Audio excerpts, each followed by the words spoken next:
حضرت امام باقر صادق رضی اللہ تعالیٰ عنہ، ان کی نصیحتیں یہ تھیں اپنے بیٹے کے لیے. کس کے لیے؟ حضرت امام جعفر صادق رضی اللہ تعالیٰ عنہ کے لیے. حضرت امام جعفر صادق فرماتے ہیں کہ میرے ابا نے مجھے نصیحتیں کی کہ بیٹا 5 قسم کے لوگوں سے دور رہنا. اگر ان کے ساتھ چلنا بھی پڑے نا تو راستہ تبدیل کرنا، ان کے ساتھ چلنا بھی پڑے تو مت چلنا، راستہ بدل دینا. حضرت امام جعفر صادق عرض کرتے ہیں ابا اپنے والد سے، حضرت امام باقر صادق رضی اللہ تعالیٰ عنہ سے، کہ ابا 5 قسم کے لوگ کون کون ہیں؟ تو حضرت امام باقر فرماتے ہیں کہ بیٹا پہلی قسم کا وہ شخص ہے جو بے وقوف ہے، یعنی بے وقوف سے کبھی دوستی مت کرنا، بے وقوف سے کبھی رشتہ مت قائم کرنا، کبھی اس کے ساتھ مت رہنا. اس لیے کہ اگر وہ تمہیں فائدہ پہنچانا بھی چاہے گا تب بھی وہ فائدہ نہیں پہنچا پائے گا، وہ تمہیں نقصان ہی پہنچائے گا. ہاں، وہ اس کو لگے گا کہ میں فائدہ پہنچا رہا ہوں لیکن حقیقت میں وہ نقصان ہوگا. ہاں، کعبہ ایک انسان کا ایک بے وقوف دوست بن گیا تھا. وہ گھر پہ لے آیا، اس کے ساتھ رہنے لگا. ایک دن وہ سو رہا تھا اور اس کا بے وقوف دوست پنکھا جل رہا تھا. پنکھا جل رہا تھا، اتنے میں کیا دیکھا کہ ایک مکھی آ کے اس کی ناک پر بیٹھ گئی.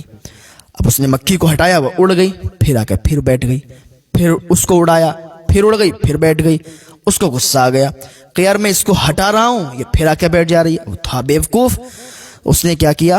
کہا ابھی اس کا علاج کرتے ہیں. بڑا سا پتھر اٹھایا اور اٹھانے کے بعد دے مارا. وہ اس کی ناک پھوٹی، منہ پھوٹا، بھیجا نکل گیا. وہ اس کا کام تمام ہو گیا. اس نے تو اپنی سمجھ میں بہت اچھا کام کیا کہ مکھی کو مار رہے ہیں، لیکن عقل اتنی نہیں تھی کہ مکھی تو اڑ جائے گی اور اس کا بھیجا باہر آ جائے گا، اس کا منہ پھوٹ جائے گا. تو اسی لیے منع کیا گیا ہے. علماء فرماتے ہیں بے وقوف دوست سے عقل مند دشمن بہتر ہے.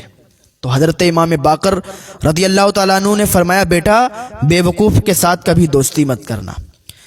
دوسرا فرمایا کہ کبھی جھوٹے کے ساتھ دوستی مت کرنا، اس لیے کہ جھوٹا تمہیں ایک لقمے میں بیچ ڈالے گا.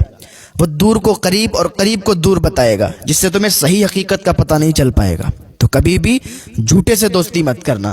ایک تو بے وقوف سے دوستی نہیں کرنا، دوسرا جھوٹے سے دوستی نہیں کرنا، تیسرا فاسق آدمی سے دوستی نہیں کرنا جو علل اعلان گناہ کرتا ہے، اس سے کبھی دوستی نہیں کرنا. بیٹا جب وہ علل اعلان گناہ کرتا ہے، اللہ سے بغاوت کرتا ہے، جب وہ اللہ کا نہیں ہو سکتا تو تیرا کیسے ہو سکتا ہے؟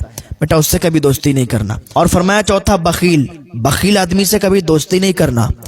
اس لیے کہ اگر تمہیں کبھی کوئی ضرورت پڑے گی، پیسوں کی ضرورت پڑے گی اور تم اس سے کہو گے تو وہ ہاتھ اونچا کر لے گا اور نہ دینے کے طرح طرح کے بہانے بنائے گا.